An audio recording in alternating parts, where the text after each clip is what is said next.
Allahumma salli ala Muhammad wa ala ali Muhammad.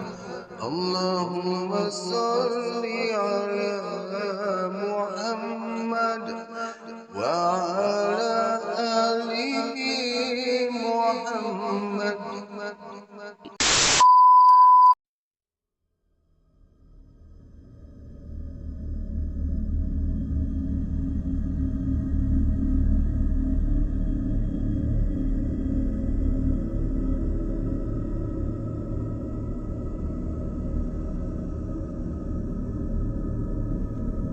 Assalamualaikum warahmatullahi wabarakatuh. Salam sejahtera diucapkan kepada pendengar Radio 12 Malam. Baiklah, atas permintaan peminat kisah-kisah daripada Tamar Jalis, nampak gayanya saya kena juga upload lah kisah Tung Awangah dan juga Tamar Jalis. Rupanya kita ada dua pengikut kuat. Tak apalah, saya kena lebihkan masa juga, jadi saya cuba juga upload. Kita akan teruskan dengan siri yang episod yang seterusnya, daripada orang kata apa, jilid yang ketiga, episod yang ke-52, dengan tajuk Sebilah Keris Aneh. Baik, kita teruskan. Baru 2 langkah Datuk mengatur tapak, saya terpandangkan cahaya api yang kuat. Cahaya itu kelihatan bergerak menuju ke masjid. Perasaan saya jadi cemas. Ada orang bawa suluh datang ke sini tu, kata saya memberitahu Datuk, dan Datuk segera membatalkan niatnya menuju ke arah benda jatuh. Dia patah balik dan berdiri dekat dengan saya di ambang pintu masjid.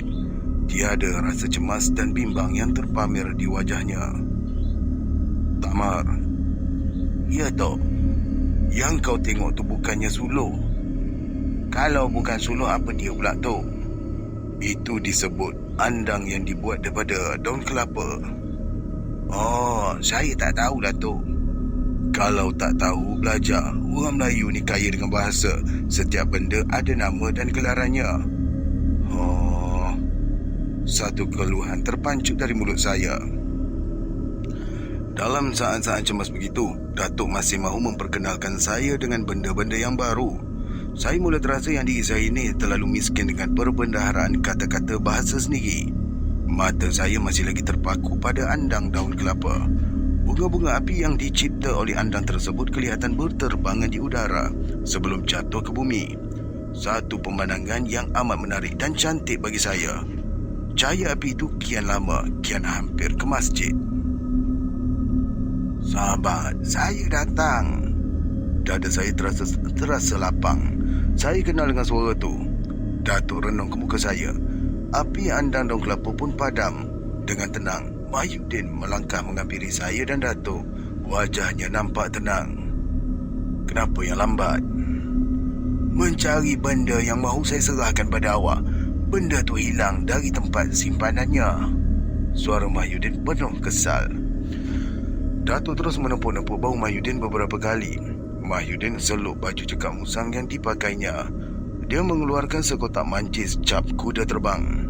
Mahyudin terus membakar sumbu pelita minyak tanah yang dibawanya. Sebahagian daripada ruang masjid terang benderang dilingkari oleh cahaya lampu minyak tanah. Saya merenung keluar. Tidak ada satu benda pun yang dapat saya lihat, suasananya gelap. Datuk dan Mahyudin sandarkan badan ke dinding masjid. Masing-masing merenung api di sumbu pelita minyak tanah yang terlentuk ke kiri dan kanan mengikut hembusan angin malam. Suara cengkerik pula jelas kedengaran. Tadi ada benda jatuh dalam masjid. Baru mula nak cari, awak dah datang, ujar Datuk seraya menggosok-gosok pangkal hidungnya. Apa bendanya, sahabat? Entah, saya pun tak tahu. Pinjam berita sekejap, biar saya cari apa kebendanya tu. Itu memang elok. Kalau yang jatuh tu benda tak bernyawa tak apalah. Tapi kalau benda bernyawa seperti ular atau lain-lain, bahaya kita dibuatnya. Betul cakap awak, balas Datuk. Saya renung kiri kanan. Memang seram bila Mahyudin menyebut perkataan ular. Bulu tengkuk saya berdiri dengan sendiri. Saya dapat membayangkan kalau benar ular jatuh di tengah masjid, pasti bukan ular yang sembarangan. Mungkin ianya ular jadi-jadian. Saya terus melompat dan duduk di sisi Mahyudin. Aduh, saya bila baca kisah pasal ular-ular ni, ingat tak sebelum ni banyak kisah pasal ular, ada mantra, bagai semua tu kan. Cakap tu tengah lah, masa misi mencari orang hilang itu saya tak ada kat sini, tapi jiran-jiran di Berai ni bagi tahu ada ular jenis kobra panjang, tinggi pula tu, lalu daripada garaj belakang rumah saya. Allah Rabbi, saya rasa saya pernah cerita sebelum ni, macam tak best lah. Jadi kalau ada benda melibatkan mantra, saya akan skip Okey. Engkau takut ke? Tanyanya pada saya. Tidak, balas saya mengambil sambil menegakkan dada. Tunjuk berani, tetapi hati tetap berdebar. Tuhan saja yang tahu perasaan saya ketika itu. Kepala lutut saya yang bertemu dengan kepala lutut Mahyudin menggeletar, membuatkan Mahyudin tersenyum sinis pada saya. Dengan cahaya pelita minyak tanah di tangan, Datuk terus berarak menuju ke arah sebelah kanan masjid. Datuk yakin di situlah benda ganjil itu jatuh. Saya dan Mahyudin hanya melihat segala gerak-geri Datuk. Untuk makluman, sekarang ni jam menunjukkan 11.13 malam. Saya ada tak shock sikit ni sebab bumbung saya bunyi berjalan. Saya ingat kucing, saya pergi tengok tak ada apa. Dan sekarang masih lagi berjalan-jalan atas bumbung ni. Bumbung zinc pun garaj ni, saya anggap tu mungkin titisan krimis lah. Abaikan lah. Baik, kita teruskan. Ni keris, jerit Datuk. Saya dan Mahyudin segera menghampirinya. Sebilah keris terdampar atas lantai masjid. Hulunya diperbuat dari tanduk dalam bentuk muncung dan paruh burung helang. Sarungnya diperbuat dari kayu jenis keras. Bila terkena cahaya pelita, sarung dahulu keris kelihatan bersinar-sinar. Datuk tidak berani menjamah keris tersebut kerana hulu keris mengeluarkan asap nipis yang memanjang ke atas. Bentuk asapnya itu kelihatan berliku-liku. Bila asap itu hilang, keris tersebut kelihatan bergerak sendiri dalam sarungnya, macam mahu keluar. Dengan tenang Mahyudin menjamah keris tersebut, kemudian membalutkan badan keris itu dengan kain kuning yang dikeluarkan dari saku seluarnya. Keris itu diletakkan kembali atas lantai dan Mahyudin terus duduk bersila di hadapan keris. Dia kelihatan macam orang yang sedang bertafakur. Inilah yang mahu saya berikan pada sahabat. Belum pun sempat saya bertindak, dia dah terbang cari sahabat, ujar Mahyudin sambil merenung wajah Datuk. Beberapa saat kemudian, saya lihat Mahyudin menatang keris itu untuk diserahkan pada Datuk. Tetapi Datuk enggan menerimanya. Mahyudin terpaksa meletakkan kembali atas rupanya. Maaf ni, dia tak ada titik. Mahyudin terpaksa meletakkannya kembali. Rupanya tindak tanduk Datuk itu difahami oleh Mahyudin. Datuk mahu dia bercerita serba sedikit tentang keris ganjil itu. Menurut Mahyudin, keris itu dibuat dengan tangan oleh guru silatnya. Mata keris itu dipadukan dengan 5 jenis besi yang diambil dari 5 buah gua di gugusan Kepulauan Melayu, iaitu dari Tanah Bugis, Melaka, Bukit Seguntang, Pulau Mindanao iaitu Filipina, dan Patani. Kalau tak tahu, ianya di Selatan Siam. Ketika dia bertapa dalam hutan, mata keris itu telah dijilat oleh harimau 3 malam berturut-turut. Kata Mahyudin lagi, keris itu telah membunuh 3 orang Belanda, 3 orang Inggeris dan 5 korbannya terdiri dari orang-orang asing yang mahu menjajah alam Melayu. Saya menarik nafas panjang mendengar ceritanya. Saya kira ceritanya itu tidak dapat diterima oleh akal. Datuk tidak melahirkan sebarang pendapat berhubung dengan cerita Mahyudin itu. Datuk hanya menggigit kuku di ibu jari kaki. Datuk hanya menggigit kuku di ibu jari.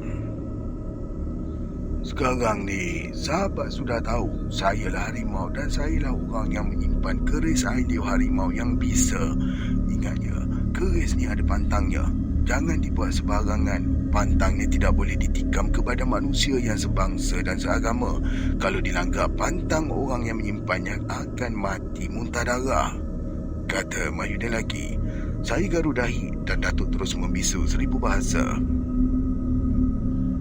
Ni sahabat, saya dah lebih 80 tahun. Dengan kemahuan Allah, saya sudah menemui seorang sahabat. Sekarang sudah sampailah masanya saya menghebahkan rahsia diri saya pada orang-orang kampung. Sahabat dan cucu sahabat menjadi saksi dalam hal ini. Tekanan suara Mahyudin cukup lantang. Mukanya kelihatan berseri-seri. Dia terus meletakkan keris yang berbalut kain kuning atas riba Datuk. Cepat-cepat Datuk meletakkan keris itu ke tempat asalnya. Datuk tidak mahu menerima pemberian tersebut. Datuk segera bangun. Tangan kanannya ditekankan ke dinding masjid. Pelita minyak tanah terus mengerdip. Suara katak dan cengkerik tidak putus-putus berbunyi.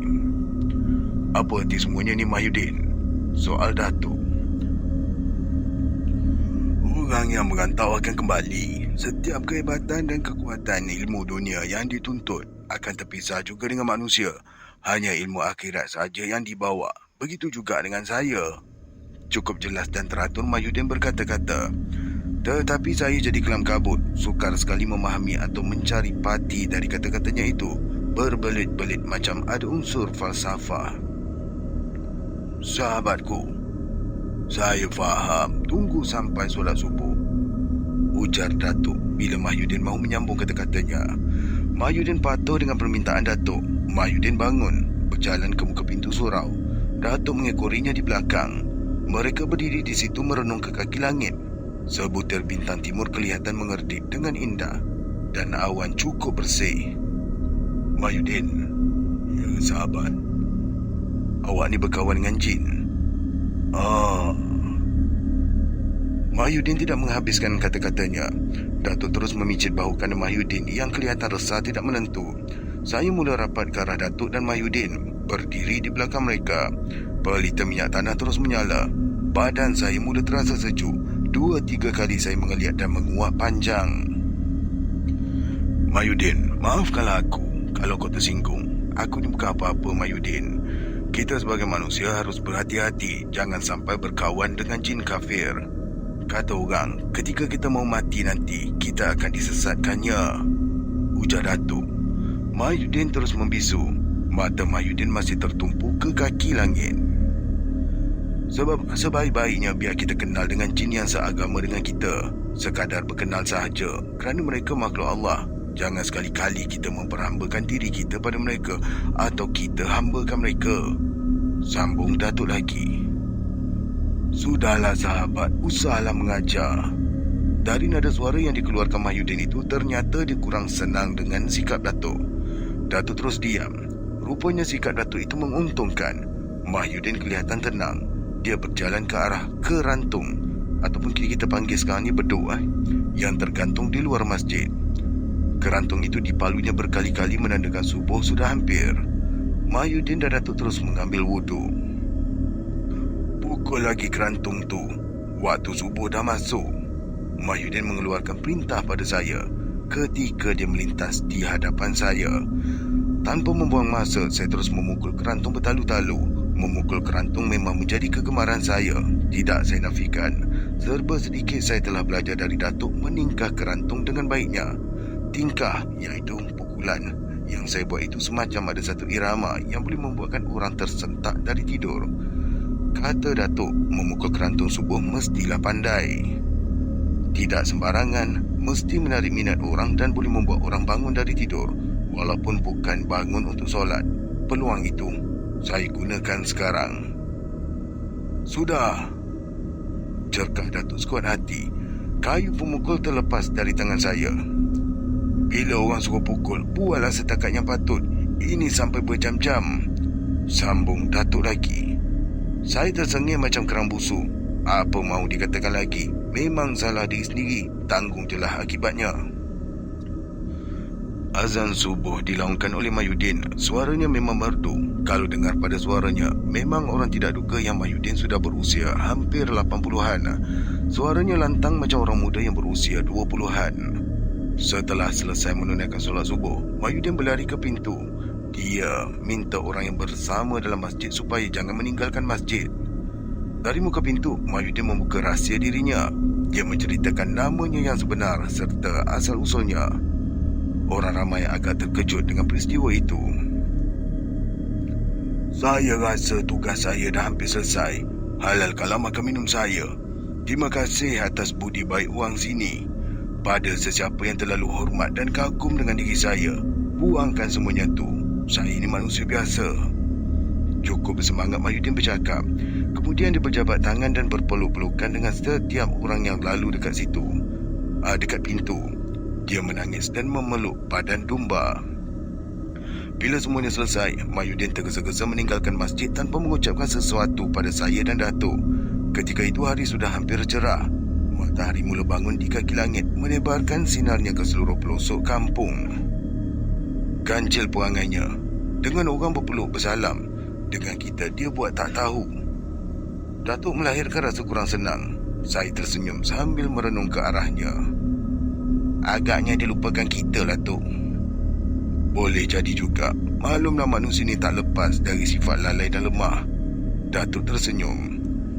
Rambut genjur saya dijamahnya berkali-kali, penuh manja. Setelah selesai mandi embun dan membuat serba sedikit senaman, Datuk dan saya menuju ke kedai kopi. Saya makan sebungkus nasi lemak dan minum secawan kopi. Datuk pula minum air panas yang dicampur dengan sedikit garam. Sebagai menggalas perut, Datuk cuma makan 2 biji kuih koci. Minum air panas dengan garam untuk cuci perut dan melancarkan perjalanan darah. Boleh hilangkan sakit tekak. Garam ni mesti dikacau hingga hancur dan airnya bila sudah dingin baru diminum. Begitulah Datuk memberitahu saya. Biasanya kan Datuk tak minum dengan air panas, kata saya.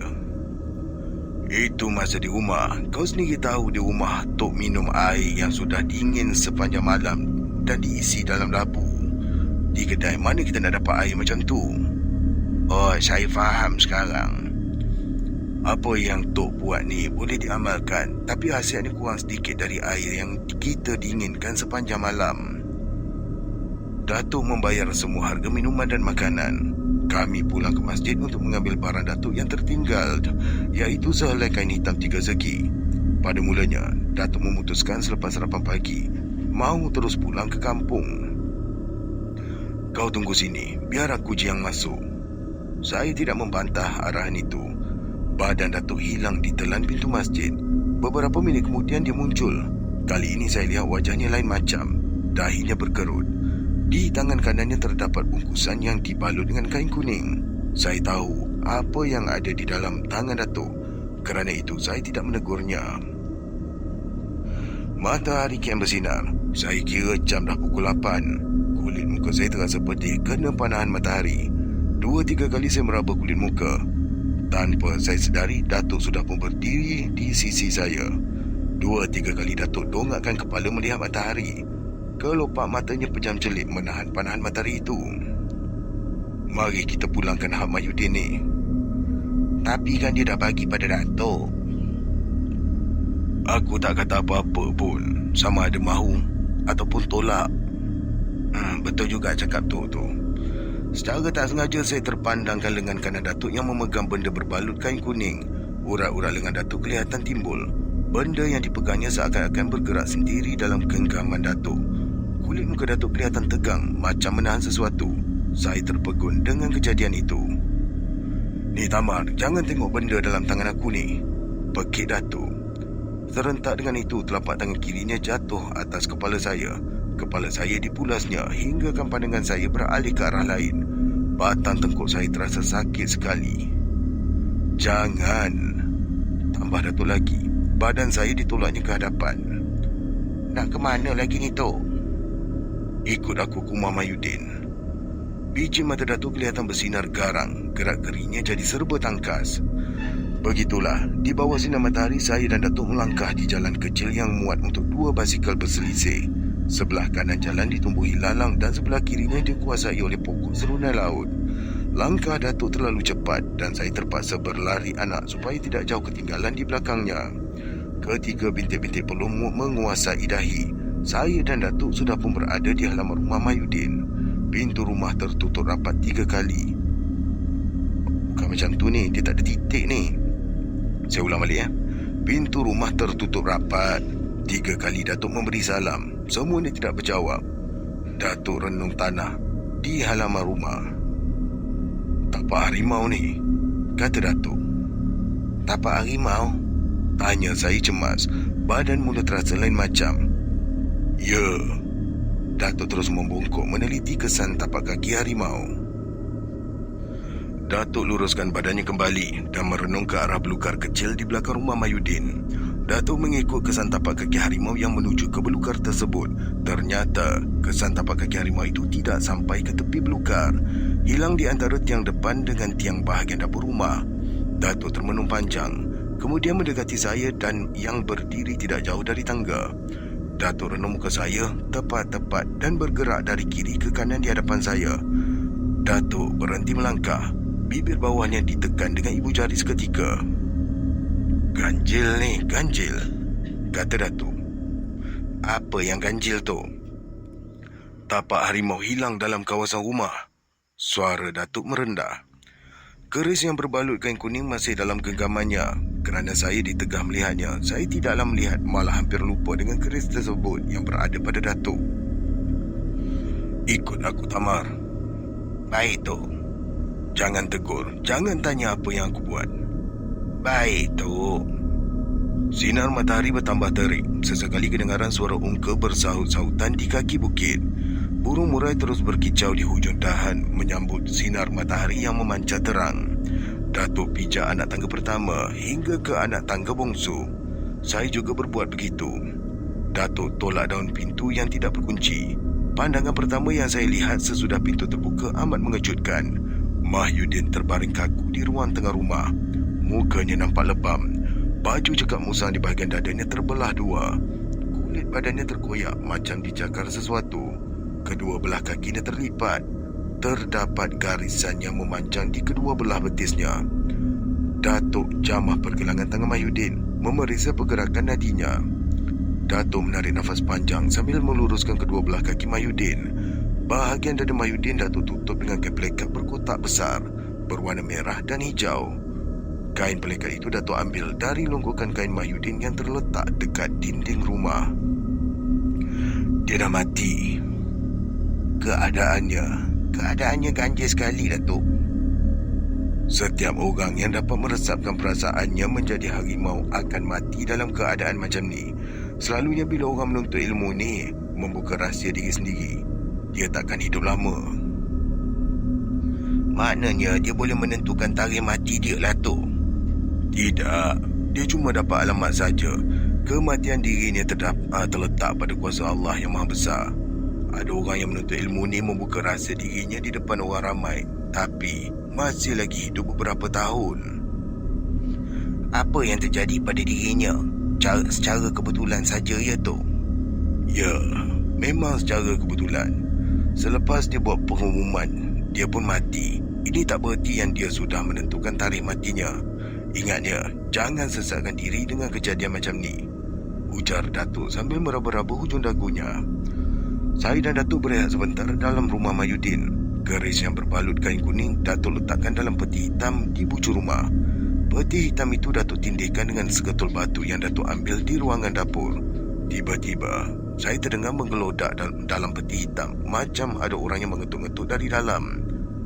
Bunyinya cukup kuat, tetapi beberapa minit kemudian bunyi itu beransur kurang dan terus hilang.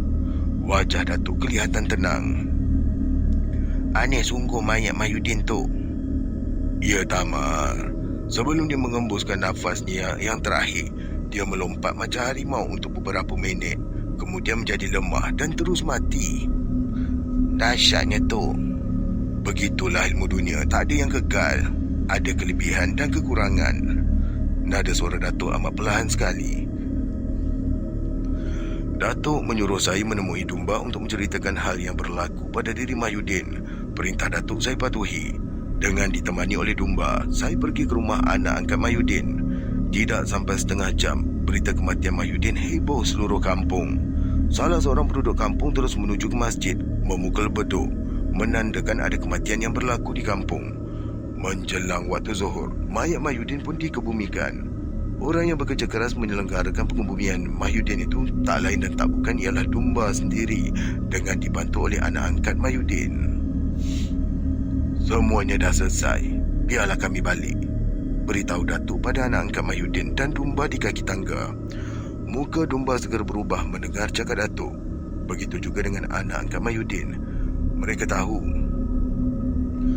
Bukanlah satu perkara yang mudah untuk mendapatkan kenderaan bila sudah pukul 5 petang.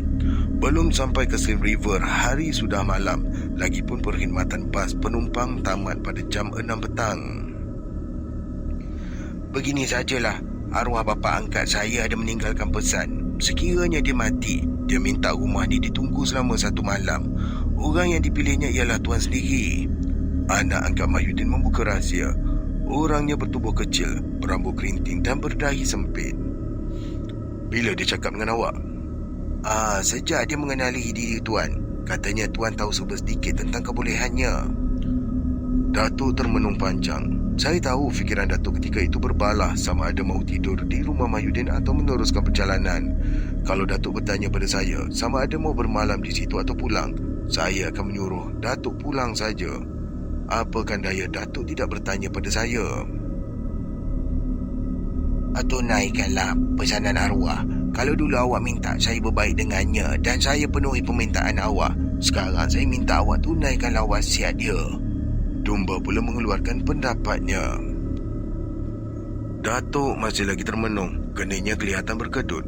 Ruang rumah Mahyudin direnung pada setiap sudut. Akhirnya biji mata Datuk tertumpu pada peti hitam yang berisikan keris.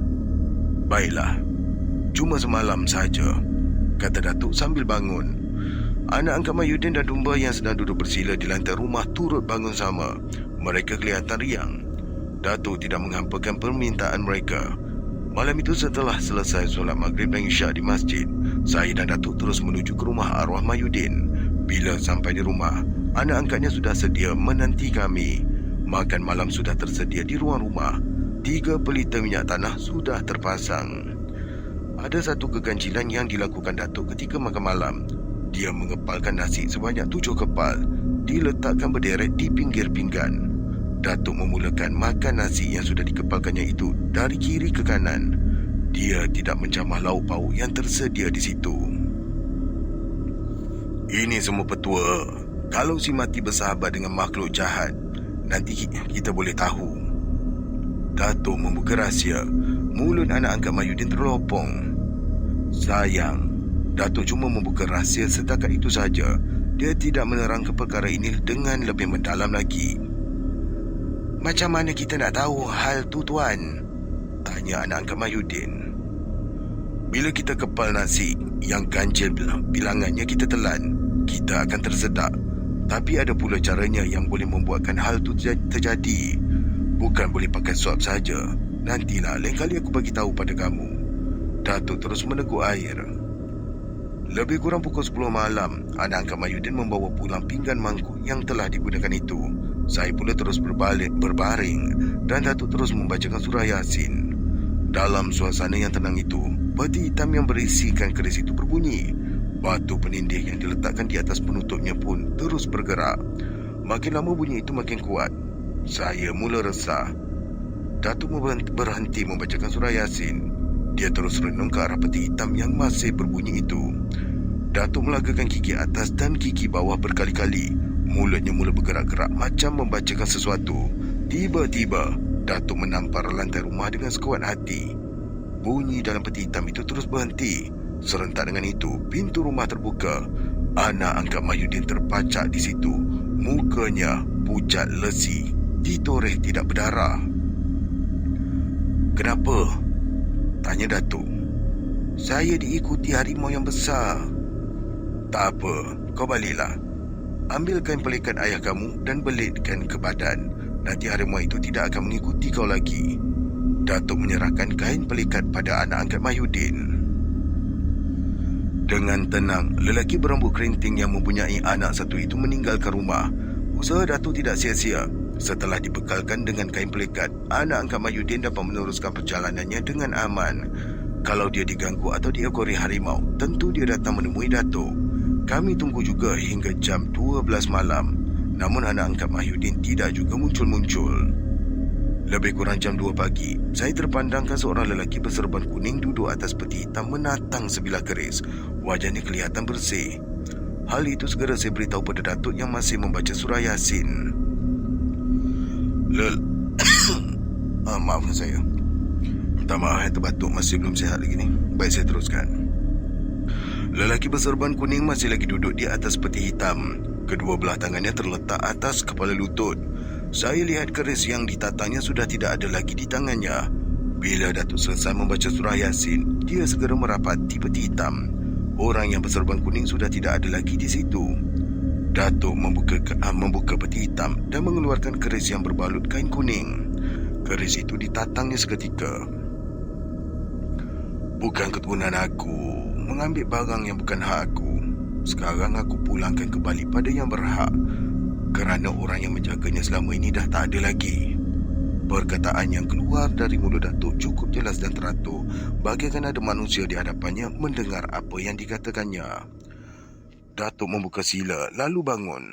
Dia melangkah 2 tapak ke belakang, berhenti dan meluruskan kedua belah kakinya macam tentera yang sedang berkawat di padang.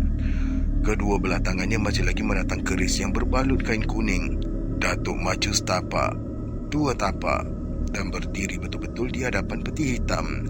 Keris yang berbalut kain kuning itu diletakkannya di situ. Itu hak kamu. Aku berikan kuasa oleh Mahyudin untuk menjaga sekejap sahaja, kata Datuk sambil duduk bersila, macam seorang panglima menghadap Sultan di zaman silam. Ketika itu juga terdengar suara harimau mengaum di bawah rumah. Suaranya cukup kuat dan nyaring sekali, boleh membangunkan seluruh penduduk kampung yang sedang tidur. Rumah terasa bergegar seketika. Tiupan angin mula terasa cukup lembut dan nyaman sekali. Setelah itu suasana tenang dan sepi sekali. Saya terlihat orang berserban kuning berdiri dekat peti hitam membongkok, lalu mencapai keris yang berbalut dengan kain kuning. Datuk masih terpegun di situ. Beberapa saat kemudian, orang yang berserban kuning hilang dari pandangan saya. Semuanya dah selesai, Tamar, bisik Datuk pada saya. Dia menyuruh saya tidur kembali, tetapi mata saya tidak mahu.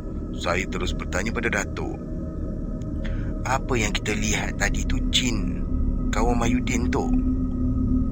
Susahlah aku nak cakap, tapi itulah kenyataan yang kita lihat. Sudahlah, kata Datuk. Akhirnya saya terlelap.